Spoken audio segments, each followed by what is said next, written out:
28 साल पुराने उस खौफनाक मंजर की जांच एक बार फिर से शुरू हो गई है। एक ऐसा नरसंहार जिसने कश्मीर की धरती पर इंसानियत को झकझोर कर रख दिया था। तारीख थी 25 जनवरी 1998, गणतंत्र दिवस की पूर्व संध्या। गांदरबल जिले का छोटा सा गांव वांधामा और फिर सेना की वर्दी में कुछ लोग गांव में दाखिल हुए। किसी को अंदाजा नहीं था कि वर्दी के पीछे छिपे ये लोग मौत का ऐसा खेल खेलने आए हैं जिसकी गूंज 28 साल बाद भी पंडित परिवारों के दिलों में जिंदा है। अब जम्मू कश्मीर की पुलिस की स्टेट इन्वेस्टिगेशन एजेंसी यानी SIA ने इस जघन्य हत्याकांड की फाइल दोबारा खोल दी है। करीब 3 दशक बाद वाधामा नरसंहार की जांच नए सिरे से शुरू कर दी गई है। SIA का कहना है कि घाटी में कश्मीरी पंडितों की टारगेट किलिंग से जुड़े कई पुराने और अनसुलझे मामले की दोबारा जांच की जा रही है। मकसद साफ है, उन आतंकियों की पहचान करना, उनके मददगारों तक पहुंचना और इस हत्याकांड में शामिल हर शख्स की भूमिका का पता लगाना, ताकि इतने सालों से इंसाफ का इंतजार कर रहे पंडितों को न्याय मिल सके। 25 जनवरी 1998 की उस रात वांधामा गांव में सब कुछ सामान्य लग रहा था। गांव में रहने वाले कश्मीरी पंडित परिवार अपनी जिंदगी जी रहे थे, लेकिन तभी सेना की वर्दी पहने आतंकवादियों का एक समूह गांव में पहुंचा। बताया जाता है कि उन्होंने स्थानीय लोगों से बातचीत की जिससे शक ना हो। इसके बाद आतंकवादी कश्मीरी पंडित परिवारों के घर तक पहुंचे और उन्हें एक जगह इकट्ठा होने के लिए कहा। लेकिन किसी को क्या पता था कि एक जगह इकट्ठा करना बातचीत के लिए नहीं बल्कि मौत के लिए था। जैसे ही लोग एक जगह जमा हुए, आतंकवादियों ने अंधाधुंध गोलीबारी शुरू कर दी। गोलियों की आवाज से पूरा गांव दहल उठा। कुछ ही पलों में वहां लाशें बिछ चुकी थी। इस हमले में 23 कश्मीरी पंडितों की बेरहमी से हत्या कर दी गई। मरने वालों में 9 महिलाएं और 4 मासूम बच्चे भी शामिल थे। यानी आतंकवादियों ने ना उम्र देखी, ना महिला होने का लिहाजा किया और ना ही मासूम बच्चों को बख्शा। ये 23 लोग 4 परिवारों से जुड़े थे। खास बात ये थी कि 1990 के दशक की शुरुआत में जब घाटी में उग्रवाद तेजी से फैल रहा था और बड़ी संख्या में कश्मीरी पंडितों को अपने घर छोड़कर पलायन करना पड़ा, तब भी ये परिवार घाटी में ही रुके रहे। उन्होंने अपने घर, अपनी जमीन और अपने जड़ों को नहीं छोड़ा, लेकिन आतंकवाद के उस खूनी रात ने इन परिवारों से सब कुछ छीन लिया। इस जघन्य हत्याकांड के बाद गादरबल पुलिस स्टेशन में FIR दर्ज की गई।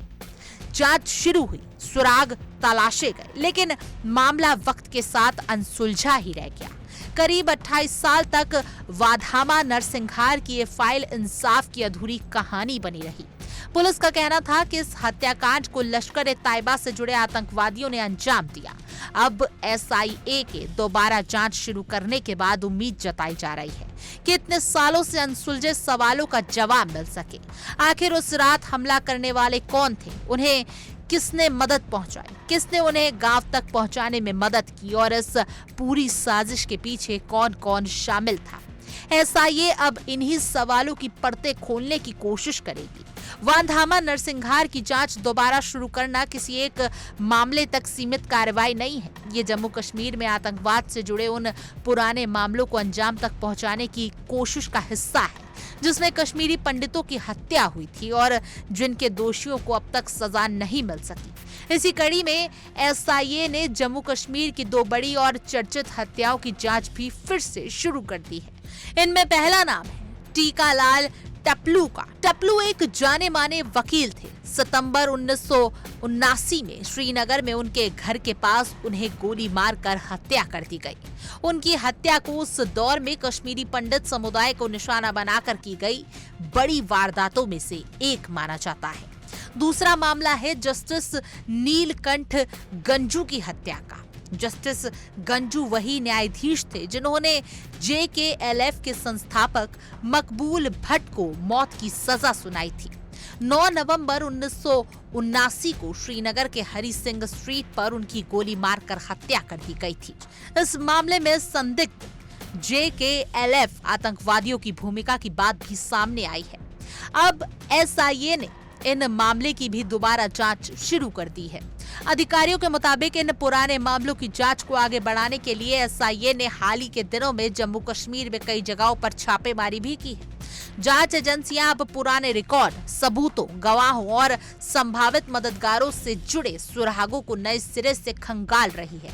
इसी बीच कश्मीरी पंडित नर्स सरला भट्ट की हत्या के मामले में भी जांच एजेंसियों ने बड़ी कार्रवाई की है। सरला भट्ट की 1990 में हत्या कर दी गई थी। एसआईए ने इस मामले की जांच पूरी कर 737 पन्नों की चार्जशीट दाखिल की। इस चार्जशीट में प्रतिबंधित जेकेएलएफ के प्रमुख यासीन मालिक को सरला भट्ट के अपहरण और हत्या का मुख्य आरोपी बनाया गया। यानी 1979, 1990, 1998 कश्मीर में आतंकवाद के इस दौर से जुड़े कई पुराने मामले अब एक बार फिर जांच के दायरे में हैं। दशकों पुरानी फाइलें फिर से खुल रही, पुराने सबूत फिर से खंगाले जा रहे हैं और उन सवालों के जवाब तलाशे जा रहे हैं जो सालों से अधूरे पड़े हैं।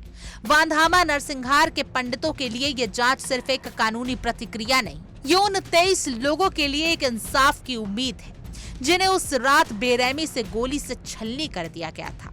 9 महिलाएं और 4 मासूम बच्चों समेत 23 लोगों की हत्या करने वाले आखिर कौन थे? किसने उन्हें पनाह दी? किसने मदद की? और इस नरसिंहार की पूरी साजिश कैसे रची गई?